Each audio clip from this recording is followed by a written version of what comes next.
আজকে আমরা definite integral নিয়ে আলোচনা করব।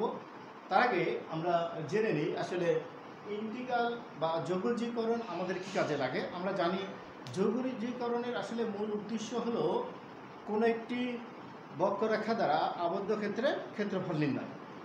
তাহলে এখন আমরা যদি জানতে চাই যে আসলে ডেফিনেট ইন্টিগ্রালটা কি, ডেফিনেট ইন্টিগ্রাল হচ্ছে কোনো একটি নির্দিষ্ট সীমার মধ্যে যদি কোনো একটি বক্ররেখা দ্বারা আবদ্ধ ক্ষেত্রফল আমরা বের করি তাহলে এটাকে বলা হয় কি আমাদের ডেফিনেট ইন্টিগ্রাল। যেমন যদি আমি মনে করি যে সে এইখানে এটা একটা আমাদের সে একটা বক্ররেখা, সে আমরা মনে করলাম যে এখানে এইটা একটা বক্ররেখা, এইটা একটা বক্ররেখা, তাহলে এটা আমি নাম দিলাম এফ অফ এক্স। তাহলে এখানে আমার এফ অফ এক্স একটা কি বক্ররেখা। তাহলে এই বক্ররেখা যদি আমি বলি যে এইখানে সে এক্স সমান এ আর এইটুকু এক্স সমান বি, তাহলে এই অংশের মধ্যে অর্থাৎ এইটুকু এলাকার ক্ষেত্রফল কত তা যদি আমি বের করি, অর্থাৎ আমার এই পুরো একটা বক্ররেখা সেটা হচ্ছে আমার এফ অফ এক্স, ওই বক্ররেখাটার ক্ষেত্রফল যদি আমি বের করি এক্স সমান এ থেকে এক্স সমান বি এর মধ্যে, তাহলে এটাকে একটা নির্দিষ্ট অংশের ক্ষেত্রফল। তাহলে এই নির্দিষ্ট অংশের ক্ষেত্রফল এটাকে আমরা বলছি কি ডেফিনেট ইন্টিগ্রাল। তাহলে এইটাকে এই সিগনিফিকেন্সকে আমরা এইভাবে প্রকাশ করি, ইন্টিগ্রেশন এই যে A to B F of X dx. তাহলে এটা হচ্ছে আমি বুঝি যে এক্স সমান এ থেকে এক্স সমান বি বিন্দুতে ওই ফাংশনের ক্ষেত্রফল। তাহলে এখানে দেখো যে এইখানে আমার এটাকে বলা হয়, এটা আসলে এক্স সমান এ, এটাকে বলা হচ্ছে লোয়ার লিমিট বা নিম্ন সীমা, লোয়ার লিমিট, এটাকে আমরা বলছি লোয়ার লিমিট। আর এইখানে দেখো ওই যে এক্স সমান বি, এটাকে আমরা বলছি আপার লিমিট।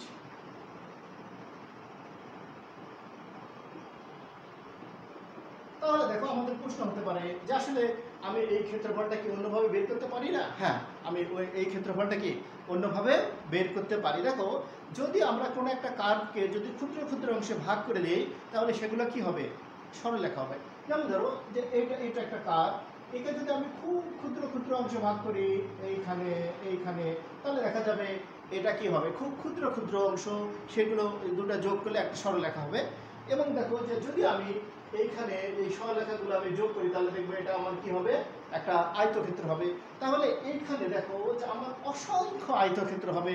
তাহলে এই অসংখ্য আয়তক্ষেত্রফলের সমষ্টি যদি আমি বের করে সেইগুলো যদি আমি এই যে আলাদা আলাদা করে বের করার পরে যদি যোগ করে দেই তাহলে যে ক্ষেত্রফল পাবো সেটাই হবে কি আমার এই বক্ররেখা, আমাদের এই বক্ররেখা দ্বারা আবদ্ধ অংশের ক্ষেত্রের কি ক্ষেত্রফল। কিন্তু সেটা দেখো বের করা কি অনেক কঠিন, অনেক সময় সাপেক্ষ, যে কারণে আমরা এটাকে কি করব, এই ডেফিনেট ইন্টিগ্রালের সাহায্য খুব সহজে আমরা এই বক্ররেখার দ্বারা আবদ্ধ অংশের কি ক্ষেত্রফল আমরা বের করতে পারবো। আচ্ছা, এবার দেখো নেক্সট কথায় যদি আমি আসি যে আমি আসলে একটা ডেফিনেট ইন্টিগ্রাল যদি হয় তাহলে ওই ডেফিনেট ইন্টিগ্রালটা আমি কি করে বের করব। তো আমি একটু দেখো যে একটু যদি ডেফিনেট ইন্টিগ্রাল হয় তাহলে আমি সেই ডেফিনেট ইন্টিগ্রালের মানটা আমি কি করে বের করব বা ওই ক্যালকুলেশনটা আমি কি করবো। দেখো একেবারে সিম্পল, মনে করো এইটা একটা ডেফিনেট ইন্টিগ্রাল, এটার মান দেওয়া আছে 2 to 5, ধরো এইটা মান দেওয়া আছে x স্কয়ার dx। দেখো একেবারে সিম্পল, আমরা যখন ইনডিফিনিট ইন্টিগ্রাল করছিলাম ঠিক একই কাজ করব। যেমন ধরো আমার মনে করো 2 to 5 9, অথবা থাক অসুবিধা নাই। তাহলে এখানে x স্কয়ার কে আমরা যদি ইন্টিগ্রেশন করি তাহলে কি হয়, আমরা জানি যদি x স্কয়ার কে ইন্টিগ্রেশন করি তাহলে এইখানে x এর পাওয়ার এই যে যা আছে তার সাথে 1 যোগ হবে, নিচে কি হবে তা দ্বারা ভাগ হবে। তাহলে এরপরে আমার বাকি অংশ কি থাকবে 2 to 5। এবার দেখো যেহেতু 3 কনস্ট্যান্ট বাইরে রাখো, তাহলে যেহেতু এইখানে লিমিটটা দেখো যে লিমিট 2 to 5, এই লিমিটটা কার মান, যেহেতু এটা x এর ফাংশন তাহলে লিমিটটা হচ্ছে কি x এর মান। তাহলে x এর মান কোনটা, 2 আর কি 5। তাহলে আমরা এর আগে বললাম 2টাকে বলছি কি আমরা লোয়ার লিমিট আর 5টাকে বলছি কি আপার লিমিট। তো আমরা যখন মান বসাবো প্রথমে এই যে x যেখানে আছে এর পরিবর্তে বসবে যে 5 মানে আপার লিমিট, এরপরে সূত্রে একটা মাইনাস বসবে, এবার x এর পরিবর্তে বসবে লোয়ার লিমিট, দ্যাট মিন্স 2। এখন দেখো এটাকে ক্যালকুলেশন করলে আমাদের কি হয়ে যাবে, যে দেখো 5 এর উপর 3 থাকলে তাহলে আমার 3টা 5 গুণ করতে হবে। এই যে দেখো 5 গুণন 5 গুণন 5, তার মানে 5 5 25, 125, তাই না? আর এখানে 2 এর উপর কিউব দিলে হবে 8। এবার দেখো এটা বিয়োগ করে দাও, তাহলে 1/3 এখানে যদি বিয়োগ করো 28 গুণ হবে 7 হলে হাত থাকে 1 1, তাই না? আচ্ছা, এই তারপরে কি থাকলো, এবার এটা দিয়ে ভাগ করে দাও, 3 3 9, তাহলে এখানে 2 27, তাহলে কি হবে 3 9 27। এই তাহলে আমাদের ডেফিনেট ইন্টিগ্রালের সাথে ইনডিফিনিট ইন্টিগ্রালের শুধু পার্থক্য এটুকুই, শুধু আমার কি ডেফিনেট ইন্টিগ্রালে আমার লিমিট বসাতে হবে, আর আমার কি ইনডিফিনিট ইন্টিগ্রালে কোনো লিমিট বসাতে হবে না। তাহলে লিমিট বসানোর নিয়ম কি, প্রথমে আমার ওই চলকের পরিবর্তে বসবে আপার লিমিট, এরপরে বসবে কি লোয়ার লিমিট, তারপর জাস্ট ক্যালকুলেশন।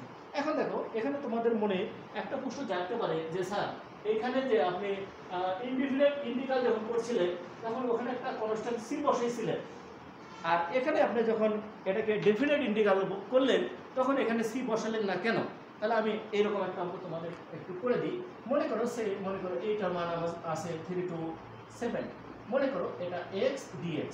তাহলে এটাকে তোমাকে আমি বলছি যে তুমি এটাকে ডেফিনিট ইন্টিগ্রালে ইন্টিগ্রেশন করো। তাহলে দেখো এইখানে যদি আমি এটাকে ইন্টিগ্রেশন করি তাহলে x²/2 + c, মনে করো আমি লিখলাম c, তাহলে এরপরে এখানে থাকলো আমার 7, এখানে থাকলো কি 3। এবার আমরা লিমিটের মান বসাচ্ছি, প্রথমে আবার লিমিট, তারপরে x এর মান 7 তারপর স্কয়ার ডিভাইডেড টু c। আচ্ছা, এবার কি হবে, সূত্রে একটা মাইনাস, এবার x এর পরিবর্তে বসবে 3 তারপর স্কয়ার বাই 2 প্লাস একটা c।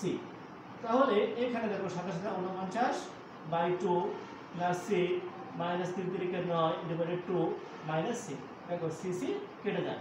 তাহলে এটা লসাগু করলে 49 বাদ দিলে 40 ভাগ কি 2, দ্যাট মিন্স কত 20।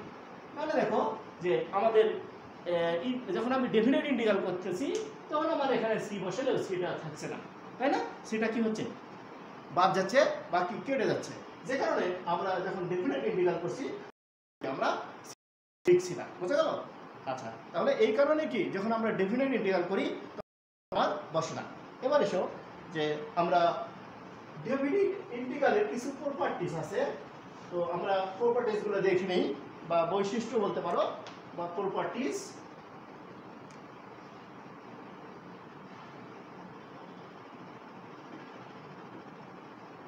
Properties of definite integral.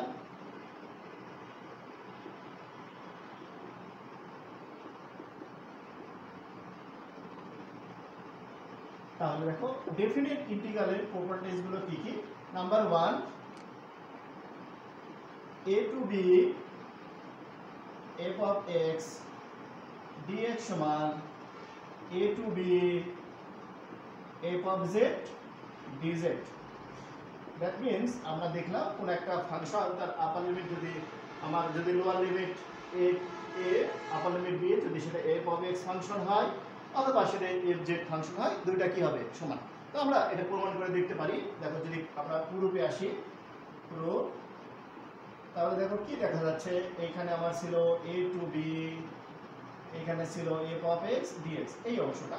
তাহলে আমরা জানি এই যে f of x একটা ফাংশন, মনে করি এই ফাংশনকে ইন্টিগ্রেশন যখন আমি করলাম তখন একটা মান পেলাম phi of x, আর এখানে লিমিটটা কি ছিল a to b।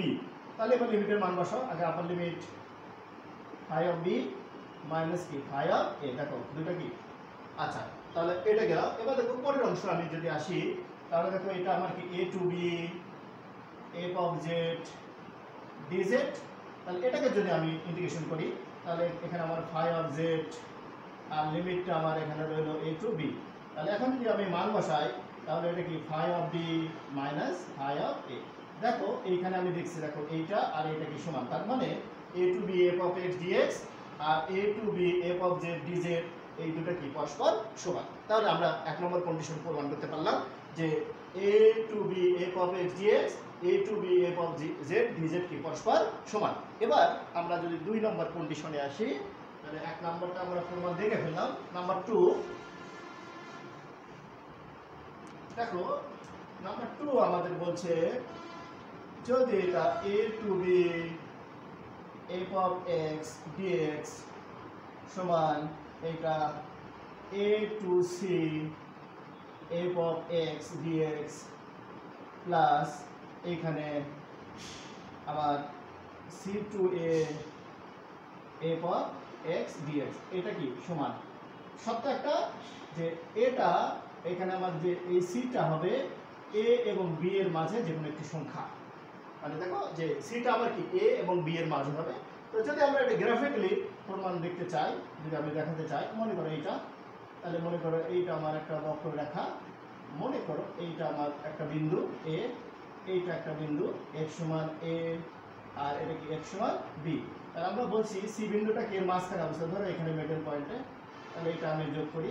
তাহলে দেখো তো এই পুরো অংশের ক্ষেত্রফল, এই c বিন্দু যদি মধ্যবিন্দু হয় তাহলে এই পুরো অংশের ক্ষেত্রফল এই দুটা যদি আলাদা করে আমি ক্ষেত্রফল বের করে যোগ করে দিই তাহলে কি দুইটা ক্ষেত্রফল সমান হবে না? তাই বলছে দেখো a to b f of x dx, তার মানে আমার এই পুরো অংশটার ক্ষেত্রফল এই অংশটার ক্ষেত্রফল প্লাস কি এই অংশটার ক্ষেত্রফলের যোগফলের সমান। তো আমি যদি এটাকে গ্রাফিক্যালি না দেখে যদি প্রমাণ করতে চাই তাহলে দেখো আমি এটাকে প্রমাণ করতেও পারি। তো আমি দেখো যে আমার বাম পাশে যেটা দেওয়া ছিল ওটা থাক, আমি ডান পাশটা দেখে যে ডান পাশ থেকে আমি এটা প্রমাণ করতে পারি কিনা। তাহলে এখানে এসো, আমরা রাইট সাইড যেটা ছিল, তাহলে দেখো এটা আমার ছিল a to c integration f of x dx plus এইখানে ছিল c to a f of x dx। মনে করো যে এইটাকে আমার ইন্টিগ্রেশন করলে আমি পাচ্ছি f of x say phi of x, তাহলে এইখানে মান আমার কি ছিল a to c, এটাকে মনে করো আমি পাচ্ছি phi of x, এটা আমার ছিল কি c to a। এবার যদি লিমিটটা বসাই দাও তাহলে phi of c minus phi of a plus এইখানে আমার দাঁড়াচ্ছে দেখো আমাদের এটা a to c, আচ্ছা a to c আর এটা কি c to, সরি এটা আমার b, তাহলে c to b। তাহলে এখন দেখো এটা বসাও, তাহলে আমার এইটা দাঁড়ালো, তাহলে এবার আপার লিমিট কি আছে a মাইনাস কি phi of c। এখন দেখো তাহলে আমার এটা আমার ছিল b, তাহলে b, তাহলে এটা আমার b আর এটা আমার কি c। দেখো এইখানে আমার কি c c কাটা যায়, এটা আর এটা কেটে যায়, তাহলে আমার কি থাকে phi of b মাইনাস কি phi of a। এবার দেখো এটাকে যদি করো, এটাকে যদি ইন্টিগ্রেশন করো বাম পক্ষ, তাহলে ধরো আমি ওইটাকে ইন্টিগ্রেশন করছি বাম পক্ষ, তাহলে এটাকেও আমি ইন্টিগ্রেশন করলে, এটাকে ইন্টিগ্রেশন করলে ধরো পাচ্ছি phi of x আর লিমিটটা এখানে আমার কি হলো a to b। তাহলে দেখো এখানে যদি বসাও তাহলে phi of b মাইনাস কি phi of a, দেখো আমার দুই পাশটা কি সমান হয়ে গেছে। তার মানে আমি এই ইন্টিগ্রেশনটাকে এই ফর্মেও লিখতে পারি। আচ্ছা এবার দেখো প্রপার্টিস নাম্বার 3, আমরা দুইটা প্রপার্টিস দেখে ফেললাম। এবার 3 নম্বর প্রপার্টিস আমি আসি। যদি নাম্বার 3 আমাদের প্রপার্টিস বলছে a to b f of x dx সমান minus b to a f of x dx। অর্থাৎ দেখো যে যদি আমি এইটাকে a to b কে যদি আমি উল্টায় দেই, অর্থাৎ এখন লিমিটটা যদি আমি ইন্টারচেঞ্জ করি a to b কে যদি b to a করি তাহলে কি হয় সামনে একটা নেগেটিভ চিহ্ন হয়। দেখো আমি ডান পাশ থেকে প্রমাণ করতে পারি যে কীভাবে আসে। তাহলে আমার দেখো ডান পাশটা ছিল মাইনাস b to a, এটা ছিল f of x dx। তাহলে আমি মনে করলাম এটাকে ইন্টিগ্রেশন করলে আমি আরেকটা মান পাচ্ছি, সে মনে করে এটা আমার phi of x, আর এখানে আমার লিমিটটা ছিল কি b to a। তাহলে এখন দেখো যে মাইনাস এটাকে যদি আমি ধরি তাহলে আমার phi of a minus phi of b। এবার দেখো যদি মাইনাস দিয়ে আমি গুণ করে দিই তাহলে আমার phi of b টা সামনে আসে, কারণ এটা পজিটিভ হয়, এটা কি হয় নেগেটিভ phi of a। তাহলে আমি ডান পাশটা দেখালাম। এবার এসো দেখো বাম পাশটা কিন্তু আমি যদি করি তাহলে এটাও আমার কি ওই মানই আসে। দেখো কি করে এটা আমরা এর আগে করেছিলাম। আচ্ছা তারপরে দেখাই। তাহলে এটা যদি আমি করি তাহলে মনে করো যে আমি এটাকে ইন্টিগ্রেশন করলে পাবো phi of x আর লিমিটটা কি ছিল a to b। তাহলে এইখানে আমি পাচ্ছি phi of b মাইনাস কি phi of a। তাহলে দেখো আমাদেরকে দুইটা প্রমাণ হয়ে গেল। তাহলে এটা আমাদের 3 নম্বর প্রপার্টিস হয়ে গেল যে যদি আমরা লিমিটটাকে ইন্টারচেঞ্জ করি তাহলে সামনে একটা কি আসে, একটা নেগেটিভ চিহ্ন আসে। এবার দেখো যদি আমি আরেকটি প্রপার্টিস দেখি নাম্বার 4,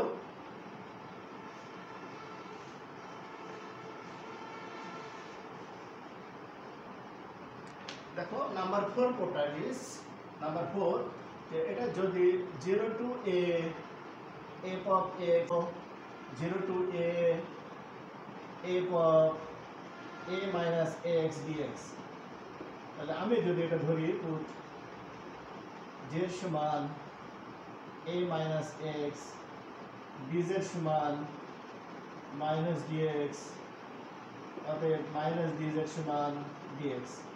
এবার লিমিটটা যদি ইন্টারচেঞ্জ করি লিমিট,